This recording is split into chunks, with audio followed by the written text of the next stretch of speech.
Hello, children. How are you all? Hope you're all safe. It is the map of the world. I'm sure by now everybody knows the continents of the world, the seven continents: North America, South America, Europe, Africa, Asia, Australia, and Antarctica. Okay, can you locate where on the world do we live? Where is India? Yes. So there is India, part of Asia. Asia is the largest continent of the seven continents, and India is the seventh largest country in the world. So we do take pride in that. So the first lesson in geography is all about India's location, relief, and drainage. Now look at this map. You can see India in yellow, and the countries that India is surrounded by on the northern part of India, all these are its land frontiers. All these countries share their borders with our country.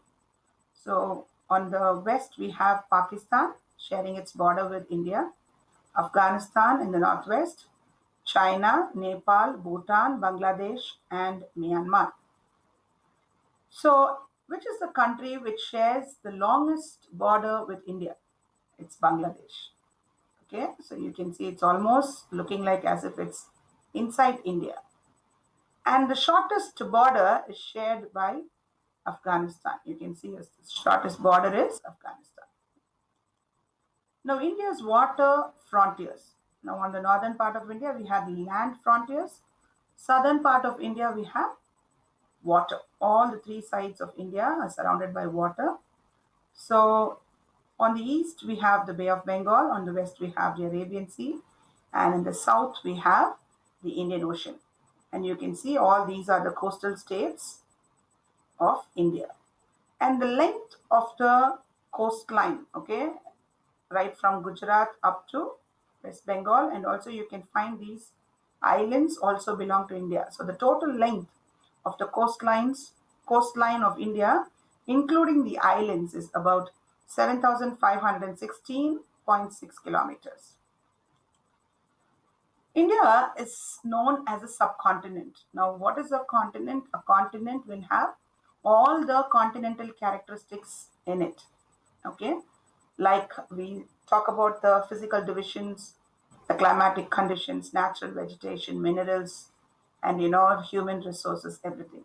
Now, India also possesses all these characteristics. It has a beautiful physiographical division.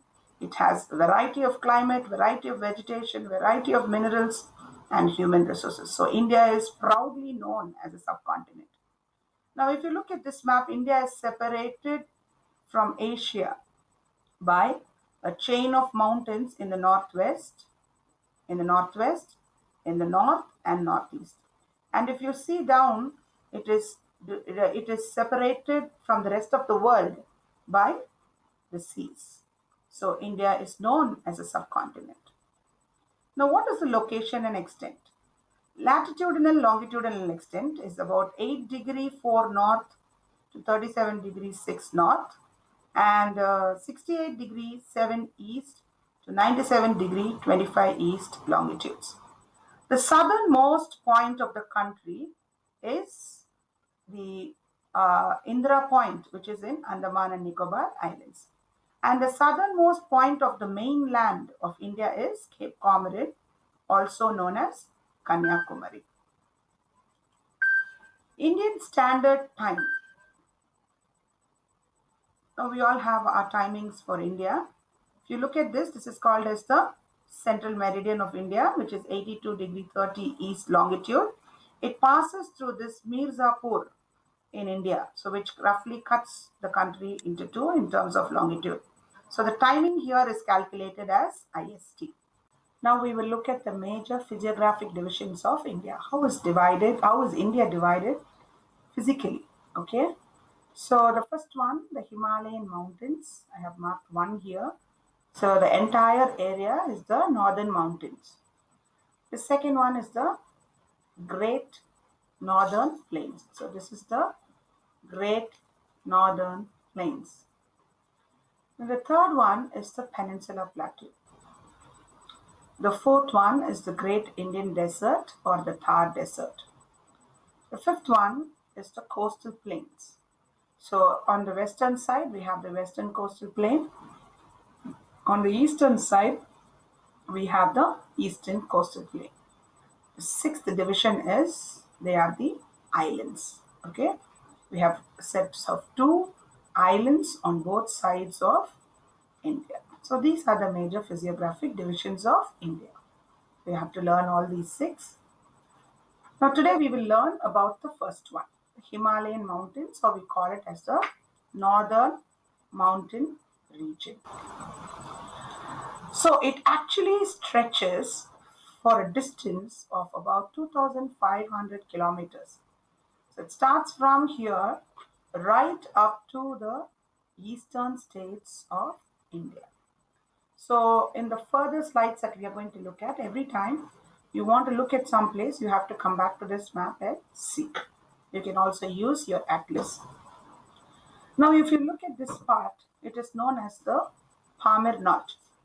The Pamir Knot is known as the roof of the world. Okay? And then the term Himalaya is derived from Sanskrit. It means the abode of snow. That is, it is always filled with snow. Now, the northern mountain region, this entire region, is divided into two. One is the Trans-Himalayas. The second one, the Himalayas.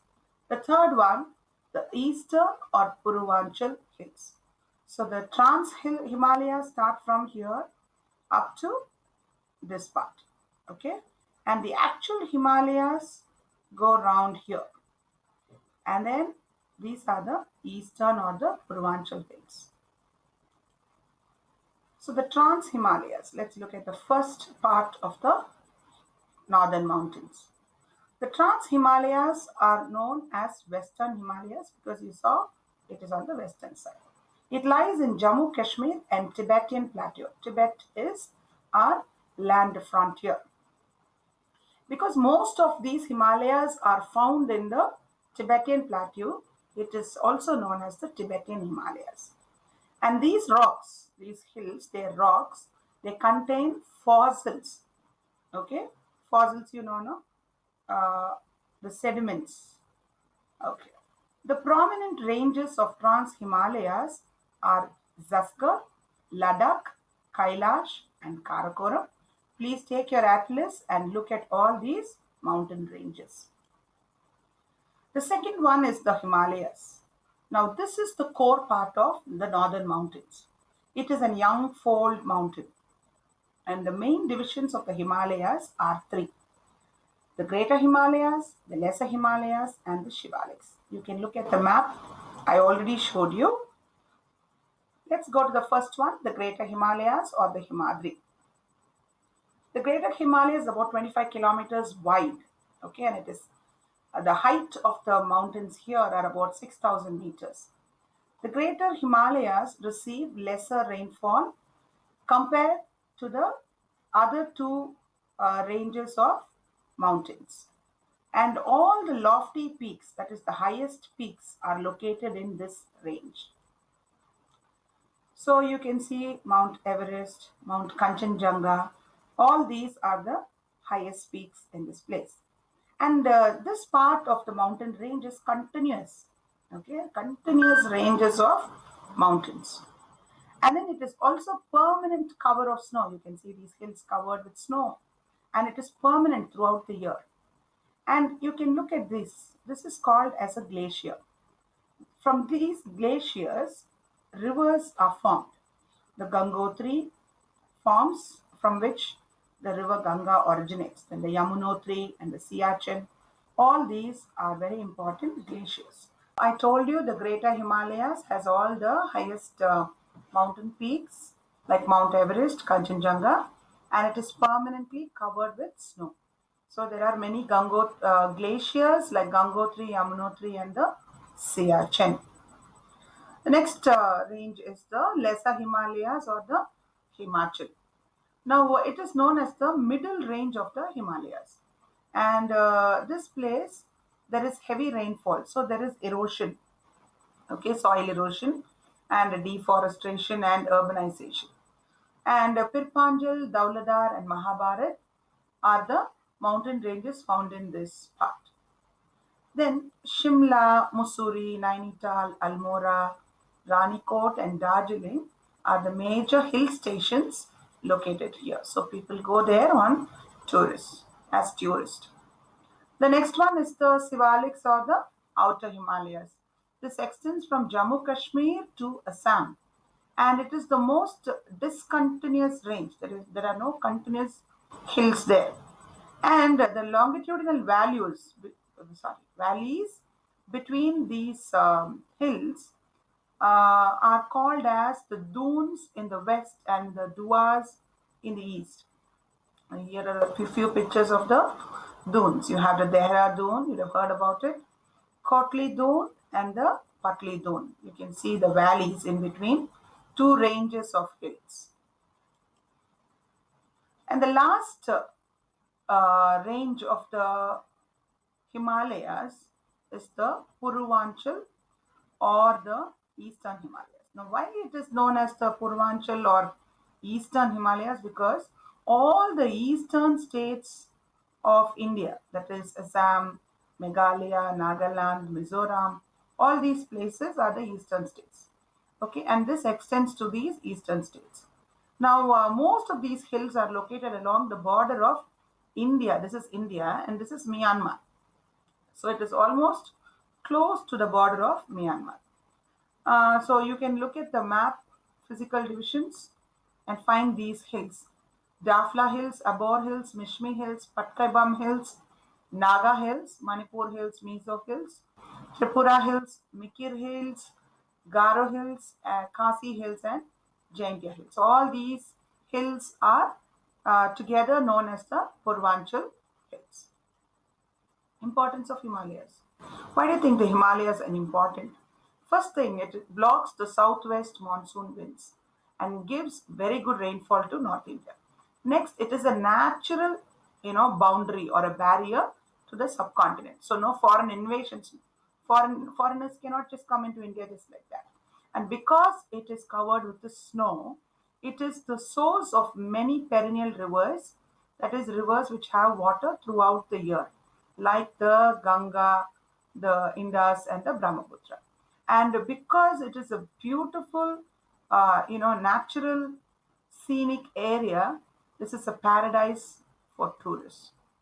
Many hill stations and pilgrim centers. People go on yatras to these pilgrim centers like Amarnath, Kedarnath, Badrinath, Vaishnavi Devi temples. All these are situated here. Then the forests. There are many forests there. And because of these forests, they provide raw materials to the forest-based industries. And it prevents the cold winds from Central Asia. And that's why India has escaped the cold. And the Himalayas, are renowned for their rich biodiversity.